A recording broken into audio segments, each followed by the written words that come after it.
O silêncio de um templo deveria trazer paz, mas aqui ele serve para abafar os gritos de socorro. Quando a porta se tranca por dentro, a promessa de um milagre vira uma armadilha sem saída. Rafaela, Mariana e Lívia são as repórteres que decidiram entrar onde a polícia demorou a chegar. Elas investigam como a fé foi usada para encobrir crimes brutais em Abadiânia, Altamira e Viamão. Enquanto uma cidade tenta esquecer o médium que abusou de centenas, outra ainda busca os corpos de crianças desaparecidas na beira do Xingu. E num retiro de luxo no sul, a iluminação espiritual custou a sanidade e o dinheiro de fiéis enganados. Prepare-se para encarar a face mais sombria da devoção, onde a esperança é a isca perfeita. Você está assistindo ao canal Lendas Urbanas. Se você gosta de histórias realmente assustadoras, curta o vídeo e se inscreva. Relato 1. O vazio na casa Dom Inácio. A rodovia BR 060 corta o Cerrado Goiano como uma cicatriz de asfalto e poeira vermelha. É por ela que Rafaela chega a Abadiânia, uma cidade que parece ter parado no tempo, ou talvez esteja presa em um pesadelo do qual se recusa a acordar. O ônibus de viagem deixa a repórter na beira da estrada, onde o calor seco de Goiás bate no rosto como um aviso. A primeira coisa que chama a atenção não é o barulho, mas o silêncio estranho que paira sobre o bairro onde tudo acontece. Quase todas as casas, pousadas e comércios são pintados de azul e branco. É uma estética hipnótica, desenhada para acalmar, mas que agora, sabendo o que sabemos, causa um desconforto profundo no estômago. Rafaela caminha pela rua principal, observando as placas desbotadas que ainda oferecem spiritual healing e tours de milagres em inglês, alemão e francês. A cidade foi moldada para receber o mundo, mas o mundo parou de vir com a mesma intensidade. No entanto, o fluxo não secou totalmente. Ainda há vans estacionadas e grupos de pessoas vestidas inteiramente de branco caminham em direção ao alto do morro, como mariposas atraídas pela luz de uma lâmpada velha. Rafaela segura sua bolsa contra o corpo e sobe a ladeira em direção à casa de Dom Inácio de Loyola. Ela não é uma devota. Ela é uma jornalista que carrega na mochila o peso de centenas de páginas de processos judiciais e depoimentos que fariam qualquer um perder o sono. O complexo é simples, quase burocrático, se não fosse pela atmosfera densa que parece pesar sobre os ombros de quem cruza o portão. Há regras estritas aqui dentro, e elas são sussurradas pelos voluntários com uma firmeza que beira a ameaça. Silêncio absoluto. Não cruze os braços. Não cruze as pernas. Mantenha os olhos abertos durante a passagem. Rafaela observa a fila que se forma, dobrando a esquina do prédio principal. São pessoas doentes, desesperadas, segurando fotos de parentes, garrafas de água para serem fluidificadas e a esperança frágil de uma cura impossível. O mais perturbador para a repórter é perceber que a engrenagem continua girando perfeitamente mesmo sem a peça principal. João de Deus, o homem que fundou esse império, não está sentado em sua cadeira de veludo. Ele foi condenado a mais de 400 anos de prisão por crimes que vão desde estupro de vulnerável até violação sexual mediante fraude. Ele é, para a justiça brasileira, um dos maiores predadores sexuais da história do país. Mas ali, naquela fila de roupas brancas, o nome dele ainda é pronunciado com uma reverência que arrepia a pele. Para muitos ali dentro, ele é apenas um mártir, um santo perseguido pelos homens da terra. Rafaela entra no salão principal e o cheiro é uma mistura de terra molhada, flores e algo adocicado, talvez a sopa de passiflora que é distribuída aos litros. Ela se mistura aos visitantes, tentando entender a logística daquele lugar. Tudo funciona como uma linha de produção industrial da fé. Existem filas separadas por cores e objetivos. Fila da primeira vez, fila da revisão, fila da cirurgia espiritual. Enquanto observa o movimento monótono e silencioso, Rafaela fixa o olhar em uma porta lateral de madeira escura. Hoje, ela permanece fechada ou é usada apenas para a passagem de funcionários. Mas, por décadas, aquela porta foi o portal para o inferno de centenas de mulheres. A repórter recorda os áudios que ouviu durante a apuração em São Paulo. Mulheres que relataram mesmo vezes modus operandi, repetido a exaustão ao longo de 40 anos. O roteiro era sempre o mesmo. Durante o atendimento público, no meio da multidão, o médium identificava uma mulher, geralmente jovem, ou visivelmente fragilizada pela doença ou pela dor emocional. Ele dizia que o caso dela exigia uma limpeza especial, uma cirurgia que precisava ser feita em particular. A mulher, cercada por voluntários que tratavam aquilo como uma bênção divina, se sentia escolhida. Ela era conduzida para aquela sala, para aquele escritório anexo, e a porta se fechava. O que acontecia lá dentro, segundo o Ministério Público, não tinha nada de divino.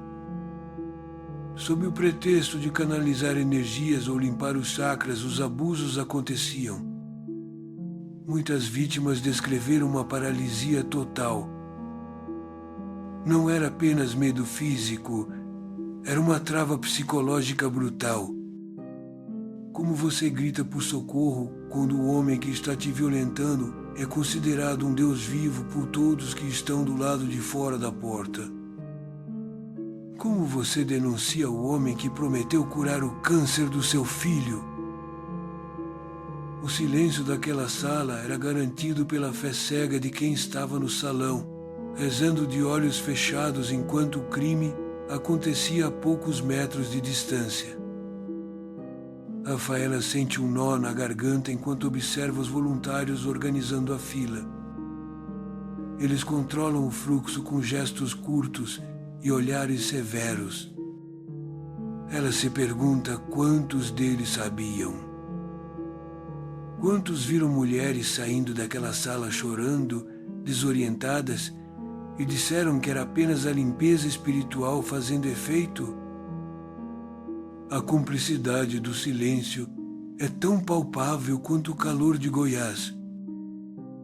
Saindo do complexo, Rafaela decide caminhar pelas ruas vizinhas para sentir o pulso da cidade. O cenário é de decadência. Muitas pousadas fecharam as portas com placas de vende-se acumulando poeira. Ela entra num pequeno restaurante vazio para comprar uma água. O dono, um senhor de braços cruzados apoiados no balcão, reclama sem que ela precise perguntar muito. Ele fala com raiva, mas a raiva dele não é direcionada aos crimes. A raiva é contra a mídia, contra a justiça. Acabaram com a nossa cidade. Ele diz olhando para a rua deserta. Antes isso aqui era cheio de gringo, dólar, euro. Agora sobrou só a poeira. Para uma parte de Abadiânia, a prisão de João de Deus não foi um ato de justiça, foi um golpe econômico. Essa negação coletiva cria uma atmosfera hostil para quem vem de fora fazer perguntas. Rafaela percebe os olhares desconfiados. Ali, questionar a santidade do homem é quase uma ofensa pessoal. De volta a casa, ela decide participar de uma das correntes de oração no salão principal, apenas para observar. Ela se senta em um dos bancos de madeira. O comando é fechar os olhos e se concentrar. Centenas de pessoas obedecem simultaneamente. O silêncio se torna absoluto, quebrado apenas pelo som de ventiladores de teto girando lentamente. É uma energia pesada, densa. Rafaela mantém os olhos entreabertos, observando os rostos ao seu redor. Há sofrimento genuíno ali. Pessoas que viajaram milhares de quilômetros em busca de uma esperança que a medicina tradicional não deu mais. É essa vulnerabilidade que foi explorada por décadas. A seita não vendia apenas cura, vendia acolhimento para quem estava desesperado. E o preço cobrado para muitas mulheres foi a própria integridade. Enquanto a oração segue, Rafaela nota que a cadeira onde João costumava se sentar está vazia, mas adornada com flores. As pessoas direcionam suas preces para aquele espaço vazio, como se ele estivesse ocupado. É a prova final de que a estrutura da seita transcendeu o homem. Eles não precisam mais dele fisicamente ali para manter o controle. O medo, a esperança e a obediência já estão programados naquelas paredes azuis. No fim da tarde, Rafaela pega suas coisas para voltar ao hotel. O sol está se pondo, tingindo a terra vermelha de um tom quase sangue. Ela revisa suas anotações no caderno, mas a sensação que fica não cabe nas palavras. É a sensação de que o mal não foi extirpado, apenas mudou de forma. João de Deus está preso em uma mansão, cumprindo pena domiciliar, cercado de advogados e ainda recebendo visitas. Enquanto isso, suas vítimas carregam as marcas do abuso todos os dias. E a casa continua aberta. As luzes se acendem, a sopa é servida, a fila se forma para o dia seguinte. Rafaela entra no táxi que a levará de volta à rodoviária.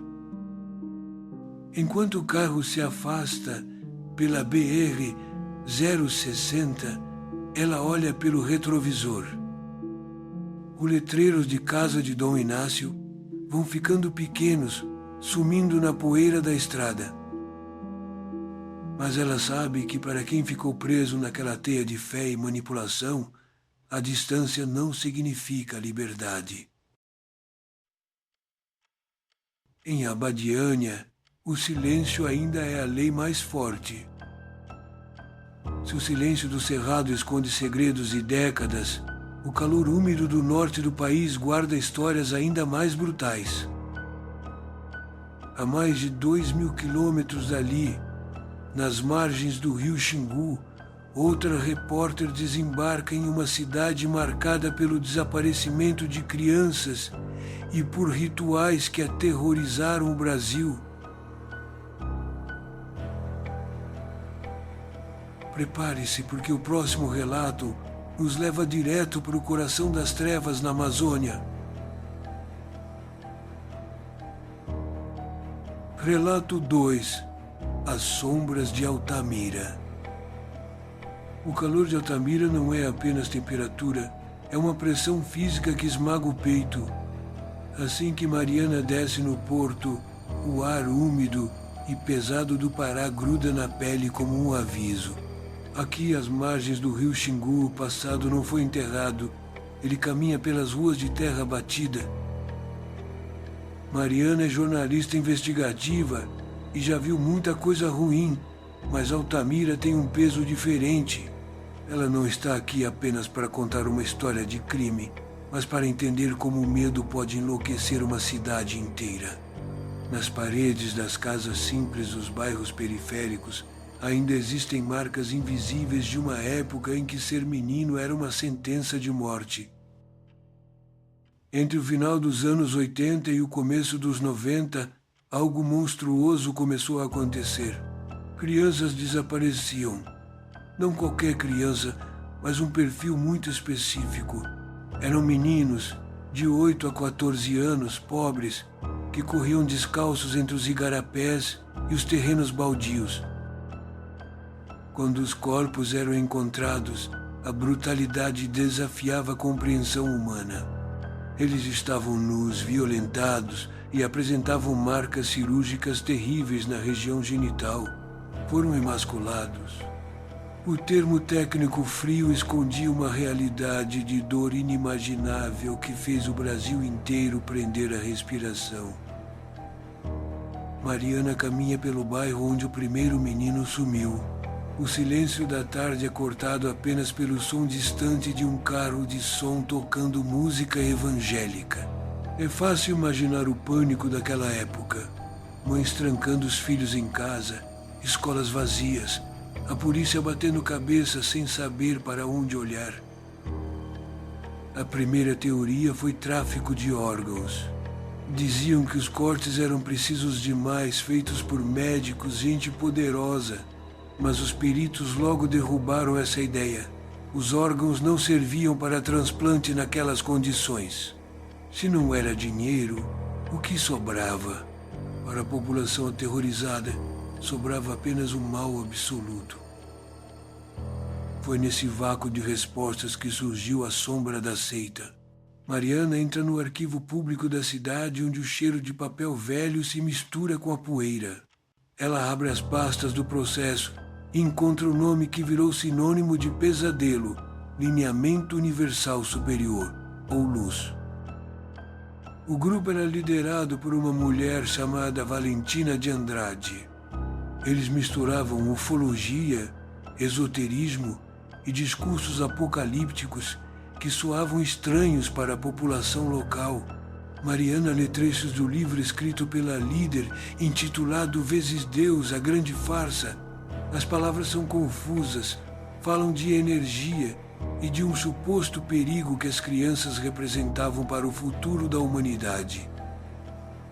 Para uma cidade sedenta por culpados, aquilo foi o bastante.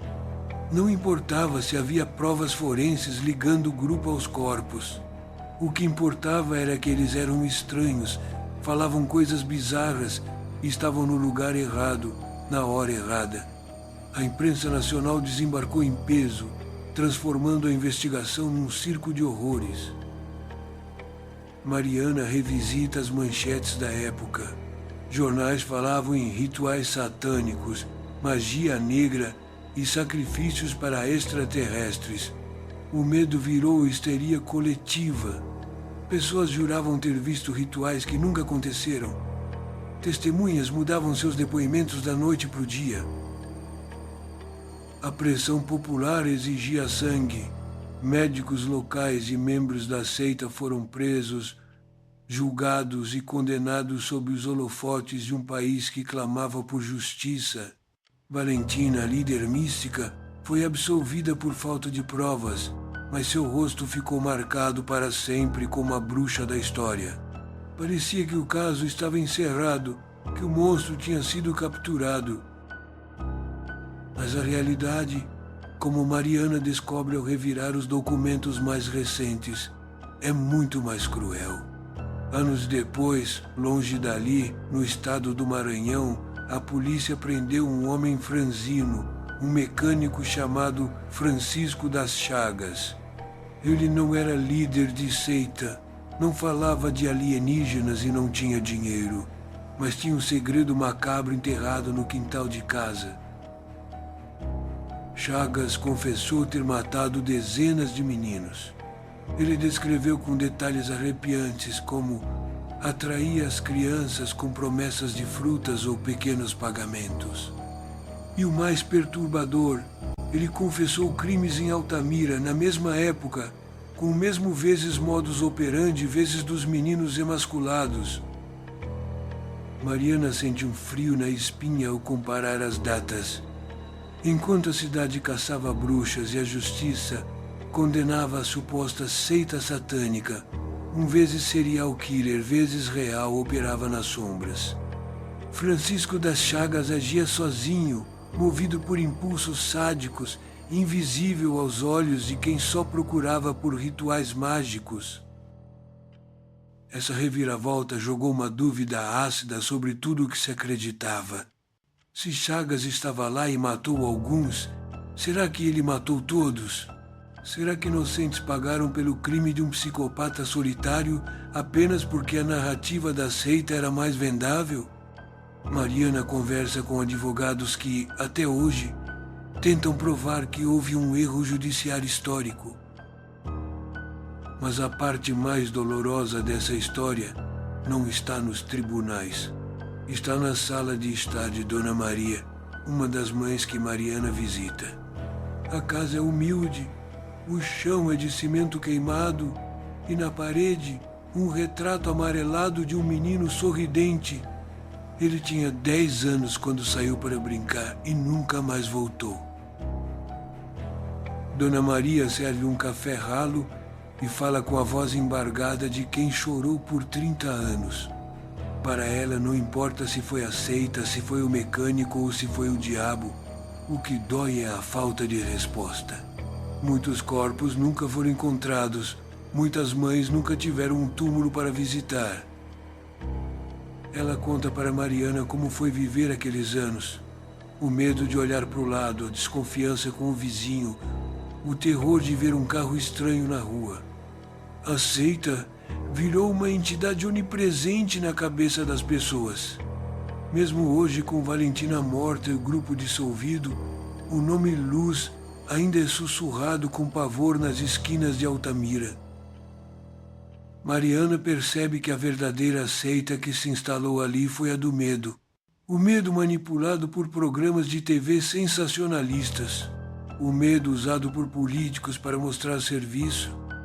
O medo que cegou a investigação e permitiu que um assassino continuasse solto por tempo demais. Ela vai até a beira do rio Xingu no fim da tarde. A água escura corre rápida, levando segredos que talvez nunca sejam revelados. Algumas famílias ainda acendem velas ali, não por esperança, mas por hábito. É uma vigília eterna por meninos que foram interrompidos antes de virarem homens. Mariana anota em seu caderno. A justiça precisa de certeza, mas o luto se alimenta da dúvida. O caso de Altamira é uma ferida aberta na história criminal brasileira. Misturou fé distorcida, preconceito de classe e incompetência policial num caldeirão tóxico. Enquanto o sol se põe, tingindo o céu de vermelho sangue, Mariana sente que precisa sair dali. A atmosfera da cidade ainda é carregada, como se os gritos daqueles meninos ecoassem nas matas ao redor. Ela volta para o hotel, arruma as malas e se prepara para deixar o norte. Mas a próxima parada de sua investigação não será menos perturbadora. Longe da poeira e do calor amazônico, existe um outro tipo de perigo. Um perigo que não se esconde na mata, mas em gramados bem cuidados e salas de meditação climatizadas. Mariana passa o bastão para outra repórter que está descendo para o extremo sul do país.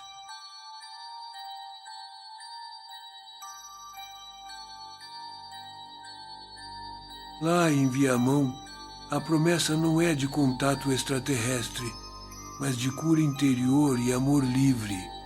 Só que, como veremos, o inferno pode ter uma fachada muito bonita e cheirar a incenso. Prepare-se para entrar onde a mente é a primeira vítima.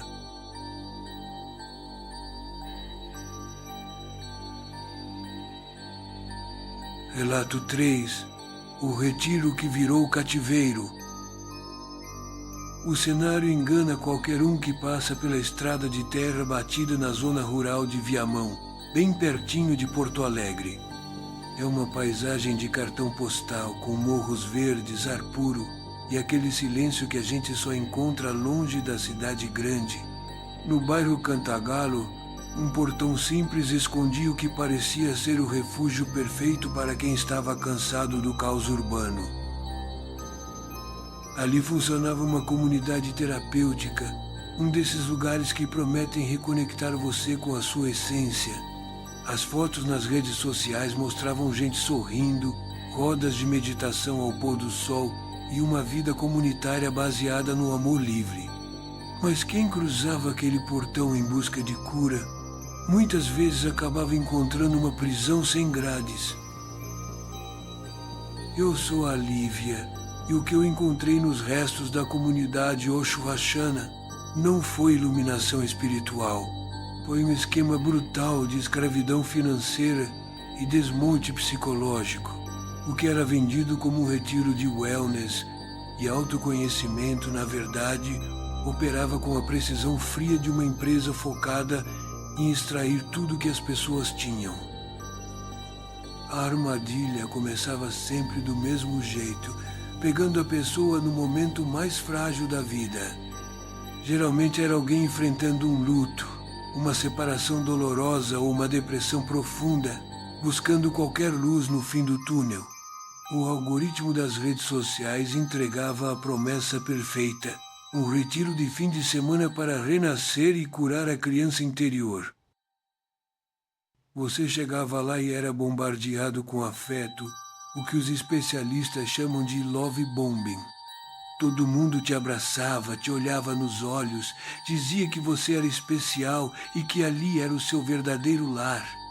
Mas essa lua de mel tinha um preço, e a conta começava a chegar rápido, muito antes de você perceber que estava se endividando.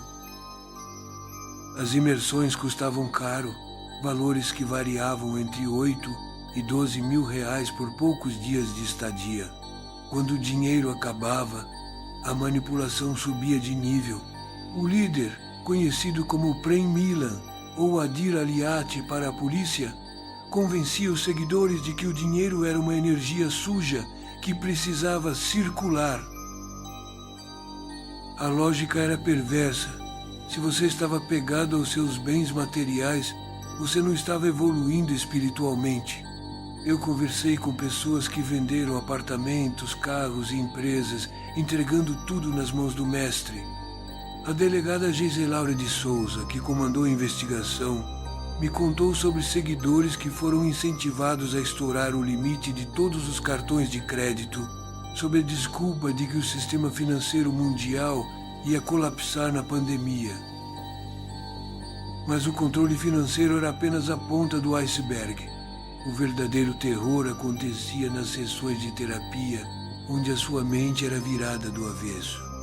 Eles usavam uma técnica chamada de bioenergética, que, segundo as vítimas, servia para quebrar qualquer resistência racional que a pessoa ainda tivesse.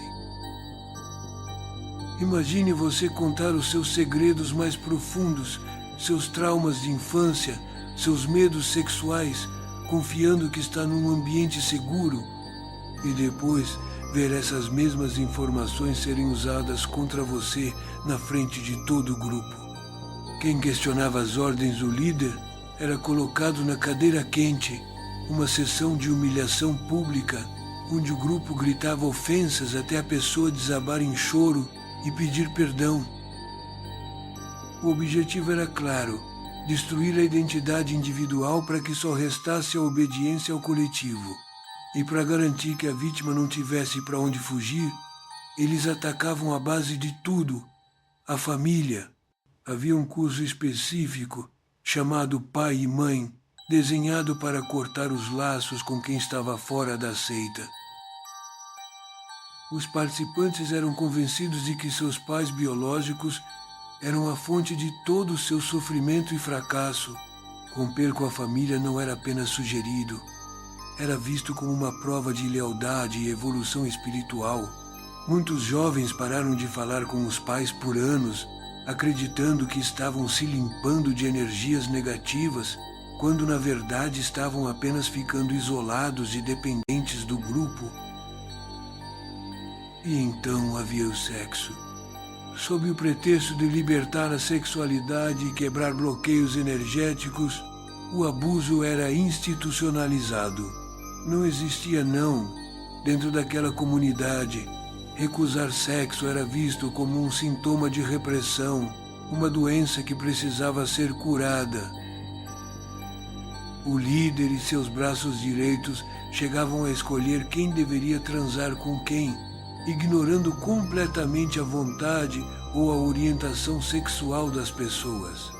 Há relatos perturbadores de homens gays sendo coagidos a ter relações com mulheres para curar o que a seita considerava um desvio. O corpo das pessoas não pertencia mais a elas, era apenas mais uma ferramenta para o prazer dos líderes e para manter a engrenagem de controle girando. Tudo isso acontecia enquanto os vizinhos, do lado de fora, achavam que ali morava apenas um grupo de gente pacífica e alternativa. O silêncio só foi quebrado quando a Polícia Civil deflagrou a Operação Namastê. Numa manhã cinzenta, as viaturas de polícia subiram a estrada de terra e entraram pelo portão, revelando ao mundo o que acontecia nas sombras. Os agentes apreenderam computadores, máquinas de cartão, diários e pilhas de documentos que comprovavam a movimentação financeira milionária. A polícia estima que o esquema tenha desviado mais de 20 milhões de reais.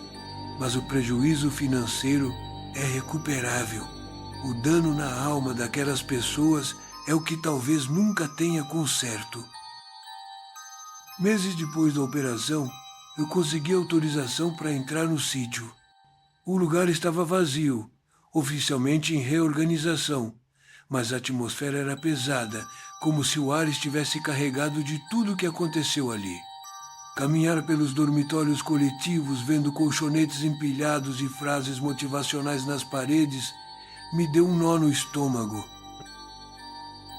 Era perturbador pensar que, naquelas salas amplas e envidraçadas, onde deveria haver meditação e paz, pessoas foram torturadas psicologicamente. Eu podia quase ouvir os ecos dos gritos das sessões de humilhação e o choro abafado de quem percebeu, tarde demais, que estava preso.